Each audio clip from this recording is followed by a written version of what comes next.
เธอร์รูมคู่มือนักประดิษฐ์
Have you enjoyed those Innovation Weeks? Strawbees สื่อการเรียนรู้จากสวีเดนคว้ารางวัลสุดยอดสื่อการเรียนการสอน Nordic EdTech Award 2018 ในงาน Oslo Innovation Week ณ เมืองออสโล ประเทศนอร์เวย์ซึ่งงานนี้จัดขึ้นเพื่อมอบรางวัลให้แก่สื่อการเรียนรู้ที่ดีที่สุดจากประเทศในกลุ่มนอร์ดิกหรือประเทศที่อยู่ในโซนยุโรปเหนือได้แก่เดนมาร์กฟินแลนด์ไอซ์แลนด์นอร์เวย์และสวีเดน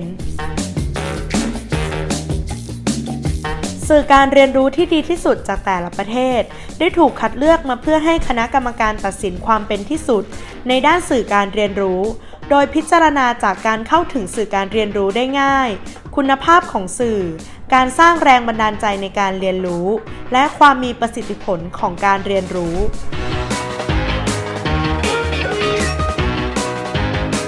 Strawbees เป็นสื่อการเรียนรู้ที่พัฒนาความคิดสร้างสรรค์และการแก้ปัญหาผ่านการปฏิบัติจริงโดยใช้โครงสร้างและการโคดดิ้งสำหรับสร้างสรรค์ชิ้นงานเน้นให้ผู้เรียนฝึกการคิดเชื่อมโยงกับการปฏิบัติซึ่งในประเทศไทยบริษัทอักษรเน็กเป็นตัวแทนในการจัดจำหน่ายเพื่อให้เด็กไทยมีโอกาสใช้สื่อนวัตกรรมทางการศึกษาที่มีคุณภาพได้พัฒนาทักษะกระบวนการคิดการแก้ปัญหาและคิดสร้างสรรค์ฝึกฝนทักษะการออกแบบผ่านการประกอบโครงสร้างพลาสติกเข้ากับตัวเชื่อมต่อออกแบบพิเศษใช้เชื่อมต่อได้หลายลักษณะและรอบทิศทางสามารถพับงอได้ที่มาพร้อมชุดสมองกลเวิร์กบอร์ดสำหรับการเริ่มต้นเรียนรู้ด้านโคดดิ้งออกแบบมาให้ง่ายต่อการเรียนรู้ได้อย่างรวดเร็วปราศจากความซับซ้อนเตรียมความพร้อมด้านดิจิทัลลิเทเรซีให้แก่ผู้เรียนติดตามกิจกรรมการอบรมและการเรียนรู้สนุกๆได้ที่ Facebook อักษรเลอสเปซรายละเอียดเพิ่มเติมติดต่อ 029601799-101Hey, this is Brian Stillman with Be Terrific. I'm at CES 2019. We are with Strawbees Robotics. We're talking to them about their really cool product, Strawbees. It is a programming environment, a coding environment that kids can use to learn about this stuff and to learn about coding and programming and all these different things. I'm with the founder, Eric. Eric, tell me a little bit about Strawbees. Yeah, so Strawbees, we're a creative construction tool to learn how to prototype. So we're process-oriented. So you can see here, these aren't the most beautiful constructions, it's just sketches. So we want the kids to start sketching, implementing solutions. So everything needs to be pretty fast. So for example, this is a solar array where we talk about sustainable. You see, I'm covering the light from the, so you see it moves towards the light. But we teach iterative approach to problem solving and how to actually fail effectively. So I have one little experiment that is one of our introduction robotics things. This guy has been in Vegas for too long, you see, that's why his eyes are... But this is a robotics exercise where we teach them to build a very simple robot and then make it move as fast as possible. So we put it down on the ground and we observe what happens.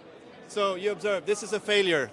A failure is like the difference between a failure and success is how you approach the failure. So now we look at why is it not moving? It's not touching the ground. So what can we do to change that? We can slide this one down. So you see all the changes are fluid and fast. So then we go back, we slide it down really far, put it down on the ground and see, flips over. It's a failure again, but this time it's actually an awesome failure. We like it. It's going to be a nice art installation. So when the lights turn on, all the robots flip over, for example. But we still want to achieve our original goal. So we make one more change. We see it's touching the ground a little bit less, but maybe just enough to make it move. So you see, this is what we're teaching. This process of observing, building your creative confidence, building your power to observe and come up with the solution and implementing it. So we start with the physical thing and then we go over to the code. And all of this is the same speed, so it works within a 45-minute setting of a classroom, for example. So... obviously, one. No, that's okay. That's okay. It's really cool. It's obviously designed at least with kids in mind. Yeah. So Where do you see this coming into play? Is it, you mentioned classrooms before. What age range? How do you see people actually using this? So we have the construction system. We start out at kindergarten, so from 5 years old around there. The robotics depends on the setting. The retail kit, we say that it starts at 10 years old around there. But we've used it with as young as 7-year-olds with great success. But the thing is, it also works all the way up into engineering school. So I can, if you want, I can show you a really, really advanced robot. Sure. That's pretty cool. Love to. So this is probably one of the most advanced solutions at CES mechanically. So this is, once again, just a single servo. It's a strange robot. It's my baby simulator, so I did it because I was becoming a dad. So I wanted to see what areas of my apartment the baby can reach. So then I had to invent something that crawled on the floor. So when I turn this on, you see that it has a hip here, and it's moving in 3 dimensions here, pushing itself forward, but it's also pushing inwards. So this means I can actually make it move forward and turn left and right using a single actuator. So if we come into the engineering, this is actually pretty advanced because of the 3D mechanical properties of the system. Now I can also affect this with light. So I didn't make it remote controllable like that, but now I can just scare it away here, you see? Afraid of the light. So yeah, we're a bit of a crazy robotic company, but we want the kids to learn through a trial and error, to build their ability to observe, come up with a solution and implement it. How do you see this coming into play in classrooms? Yeah, so in classrooms, so we made these experiences where we guide the teachers and the students to the first step, to a base model, and then we open up how to start improving it and inventing your own solutions. And failing is one of the coolest way of inventing great solutions. So I show a really interesting double failure that happened yesterday here. So I have another wave, if I just move it to another output here. So we have 2 motor positions on this simple circuit board. So now it's moving, you saw before when I was showing a forced failure, pushing it down too far. So I pushed it down too far, if you remember before, but this time, when I was telling the students to push it down on the ground yesterday, they put it down wrong, so they double failed, which made it work. So then we put it down like this. You see now it's sliding, even though it's... Yeah. And then all of a sudden you made the world's worst Roomba that can clean up straws from the ground. So, but that's the thing. We want to teach this kind of creativity. It's not about making perfect solutions. It's about sketching and implementing ideas. Yeah. Very cool. It comes into play. I don't know if that actually answered your question. Yeah, no, this is very cool. It definitely looks like a. It definitely looks like a fun process. It looks like something that's going to engage kids in a way where it's exciting and interesting, and not just sort of rote learning, not just learning stuff by memory. Yeah, exactly, and it's very important because we can see these prototyping skills that I showed now. You saw that they're accessible. You see. They can even see the solutions. It's not 10 minutes of rebuilding. It's 1 minute of small changes. So it intrinsically works for them to build this endurance that you need when you actually start engineering or trying to solve a problem you really want to solve. So we want to build that. Lots of creative problem solvers. And to do that, I believe it has to be fun to actually build that endurance.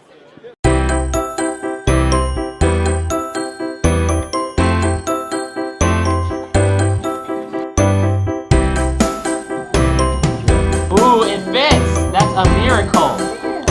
Did you see that?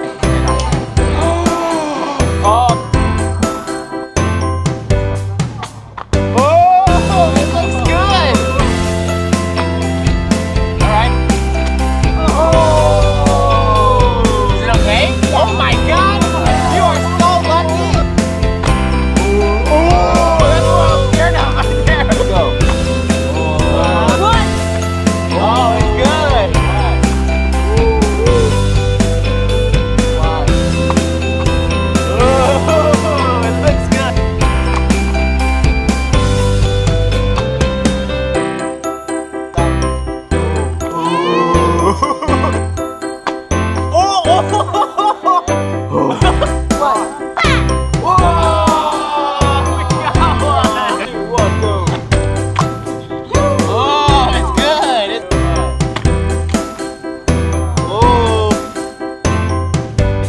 one, go.